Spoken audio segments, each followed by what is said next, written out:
Hey everybody, and welcome back to Anchored and Answering, where we're rooted in Scripture and ready with an answer. In today's study, we're going to explore the doctrine of creation. We'll see what God's Word teaches, why it matters, and how it should shape the way we live and defend our faith. So let's open up our Bibles and let's get started. All right. So, the very first verse in the Holy Scriptures, Genesis 1:1, tells us that in the beginning, God created the heavens and the earth. It is here that the Almighty begins to reveal himself to us.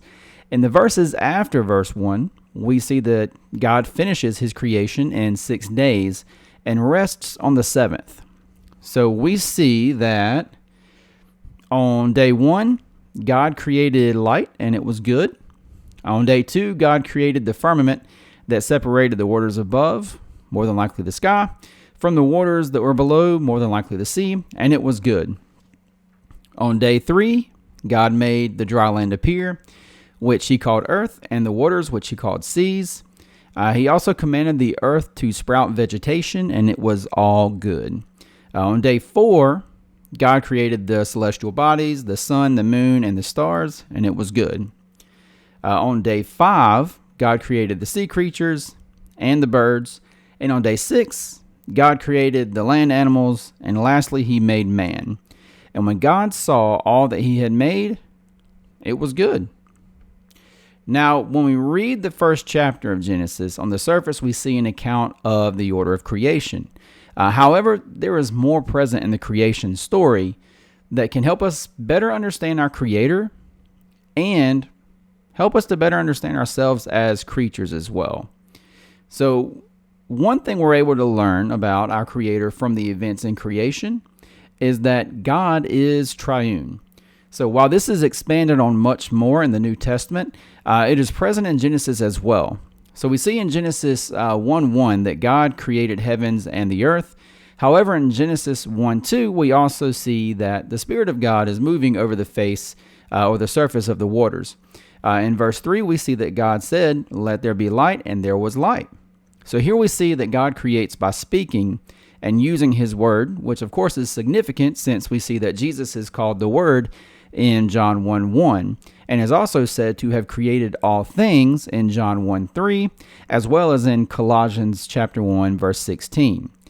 So even more, when we look at the creation of man in Genesis 1:26, the scripture says that God said, "Let us make man in our image according to our likeness." So here God is speaking in some form of plurality. But in the very next verse, we see that God made man in his image, which then is speaking in a singular form. So from this, we can understand that God is in a sense one, and in another sense more than one. Now, we know from the rest of Scripture that God is one. So now how are we able to understand what the Scriptures are saying here? Now, the Westminster Confession does a great job in helping us understand this mystery in creation.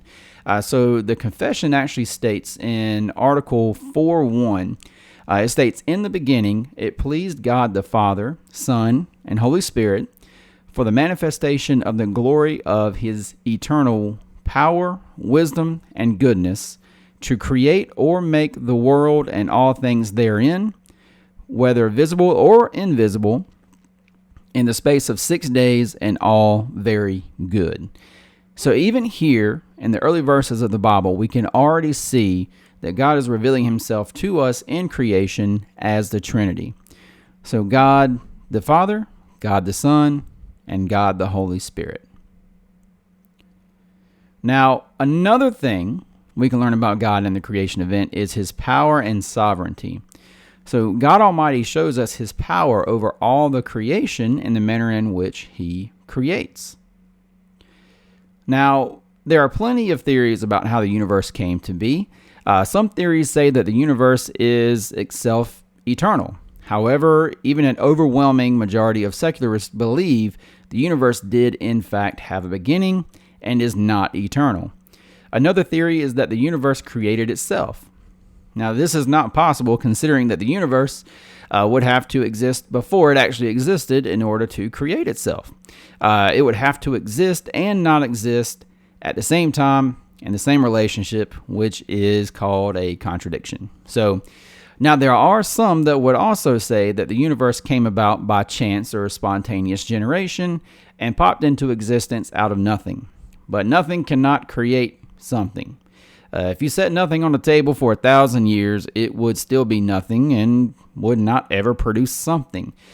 This is the principle of ex nihilo nihil fit, meaning out of nothing comes nothing.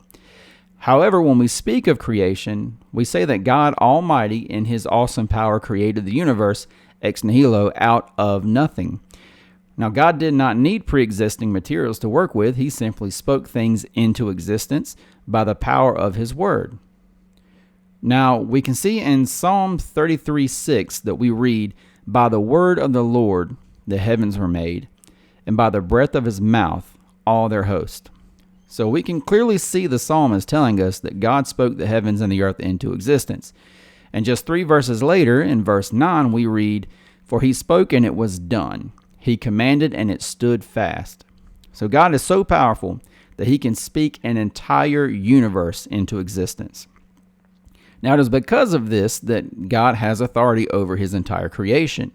So without him, nothing would nor could have ever come into being. Now, Psalm 24:1 says, "The earth is the Lord's and all it contains, the world and those who dwell in it." And of course, in this psalm, we see ownership attributed to God over the earth and all who dwell in it. He has ownership and authority over all his creation.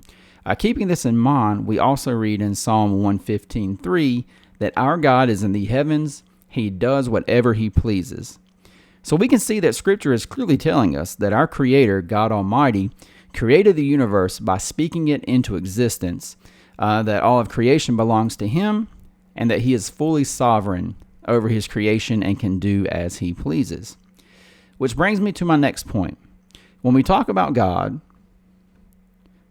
specifically as God the Creator, and the rest of creation, we must have the understanding that God transcends his creation, meaning that he is above and beyond his creation as he is a higher order of being.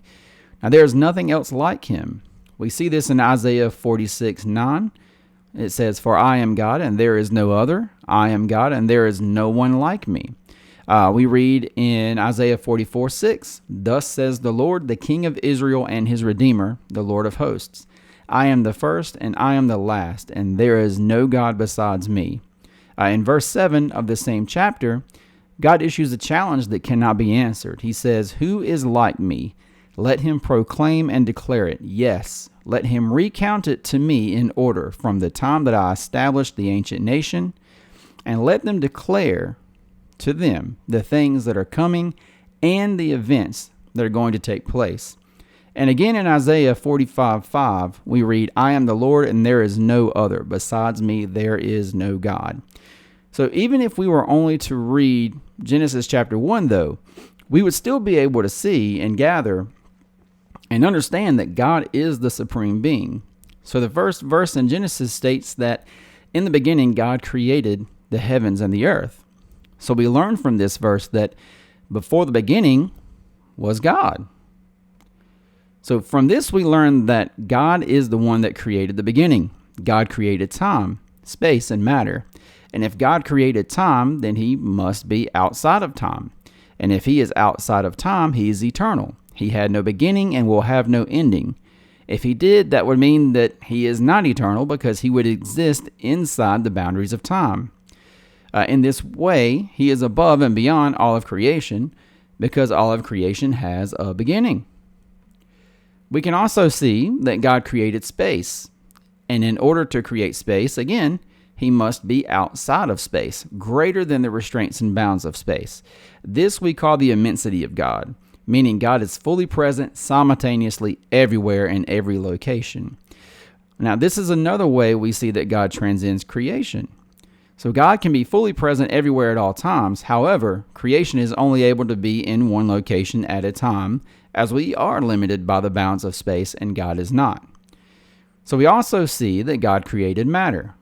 So again, if God created matter, then he is not made of matter, because matter did not exist before he created it.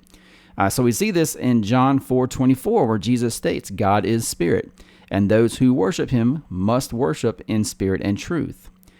So even in the sense of matter, we see that God is above and beyond the restraints of matter, whereas we, his creation, are not, because he created matter.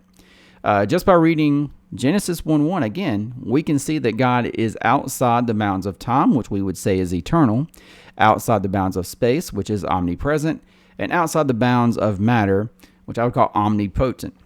So God is fully transcending his creation.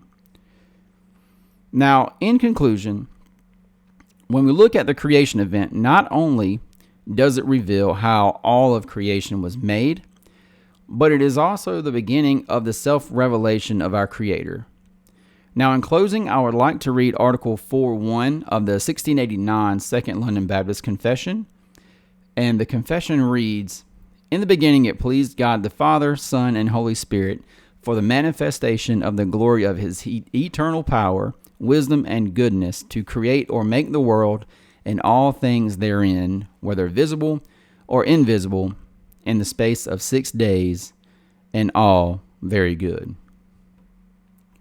So thank you for joining us in this study. And of course, my prayer is that God's word has helped us and helped anchor you and your faith and prepare you to give an answer for the hope that is within you. Of course, if this study has encouraged you, please consider subscribing and sharing it with someone else who could benefit from it as well. And of course, until next time, stay anchored in Christ, rooted in his word, and ready to answer with gentleness and respect. God bless.